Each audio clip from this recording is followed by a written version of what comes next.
గురువుగారు, ఉగాది అంటేనే తెలుగు సంవత్సరం మనందరికీ తెలిసిందే. అది కొత్తగా మొదలవబోతోంది.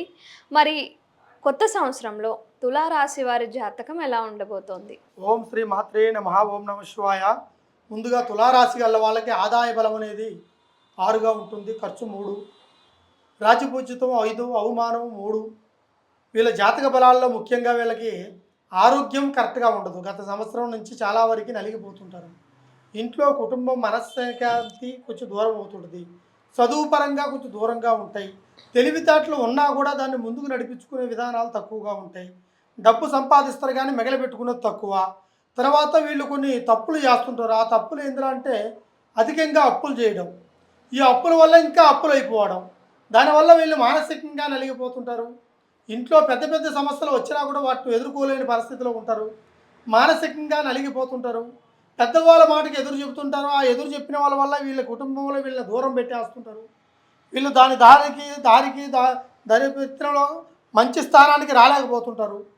అయితే వీళ్ళు కుటుంబంలో కొన్ని పనులు చేస్తూనే వీళ్ళు పక్కదారి పోతుంటారు. మంచి పేరు తెచ్చుకొని చెడ్డ పేర్లోకి వెళ్ళిపోతుంటారు. కుటుంబంలో కొన్ని పనులు చేయాల్సినవి కూడా వీళ్ళకి ఆగిపోతుంటాయి. డబ్బును నిలబెట్టుకోవాలనే తాపత్రత ఎక్కువగా ఉంటుందిగా నిలబెట్టలేరు. ఖర్చులు మాత్రానికి అధికంగా ఉంటాయి. మనశ్శాంతిని కోల్పోతుంటారు. కొన్ని కష్టాలు వస్తుంటాయి వీళ్ళకి. అధికంగా లేనిపోయిన చికాకులు అమ్మాయి నుంచో, ఇంట్లో భర్త భార్యల మధ్య నుంచో, తల్లిదండ్రుల నుంచో, బంధుమిత్రుల నుంచో వస్తుంటాయి. వాళ్ళని వీళ్ళ దూరంగా కోల్పోతుంటారు. వీళ్ళకి మాట పలుకు పంతన కూడా దూరం అవుతుంటుంది. మనశ్శాంతిని కూడా కోల్పోతుంటారు. డబ్బును కూడా కొంచెం కోల్పోతుంటారు. కొన్ని పనులు కూడా చేయలేకుండా కొన్ని సమస్యలు కూడా పెద్ద పెద్ద సమస్యలు కూడా వీళ్ళు ఎదుర్కొంటారు.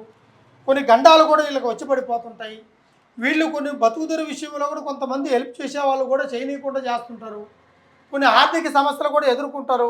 కొంతమంది సాయం చేసే వ్యక్తుల నుంచి కూడా వీళ్ళకి కొన్ని కష్టాలు ఏర్పడుతుంటాయి. మాట చెప్పిన కాడ కొంచెం దూరం అవుతుంటుంది.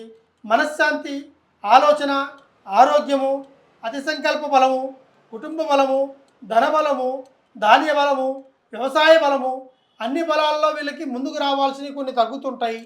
ఇప్పుడు కొన్ని సమస్యలు వచ్చిన కాడి నుంచి కూడా ఎంతో వరకు ఇబ్బంది పడుతున్నారు. మనశ్శాంతిని కోల్పోతున్నారు. ఇటువంటి సమస్యలు ఎవరికైనా ఉంటే కంపల్సరీగా ఈ రాజుగారిని సంప్రదించండి. మీకు సంపూర్ణమైన భవిష్యత్తును అందిస్తా. ఎటువంటి కష్టమైనా సరే, మీకు ఎటువంటి నష్టమైనా సరే దాన్ని సరైనగా పరిష్కారం చేసి సరైన సంకల్ప బలం కలిసేటట్టుగా, మీరు అనుకున్న కష్ట సుఖాల్లో మీకు అనుకూలంగా ఉండేటట్టుగా, సిరి సంపద అందేటట్టుగా, మీరు అనుకున్న ప్రకారం నడిచేటట్టుగా ఈ ఒక్క రాశి గల వాళ్ళకి నేను కంపల్సరీగా అందిస్తాను. సంపూర్ణమైన భవిష్యత్తు కూడా మీకు మార్గాన్ని కూడా చెప్పగలుగుతాను. ఒక్కసారి మమ్మల్ని కాంటాక్ట్ చేయండి. ఈ నెంబర్కి కాంటాక్ట్ చేస్తే కంపల్సరీగా మీకు సంపూర్ణమైన భవిష్యత్తు అందిస్తాను. సర్వే జనా సుఖినో భవంతు. హర హర మహాదేవ.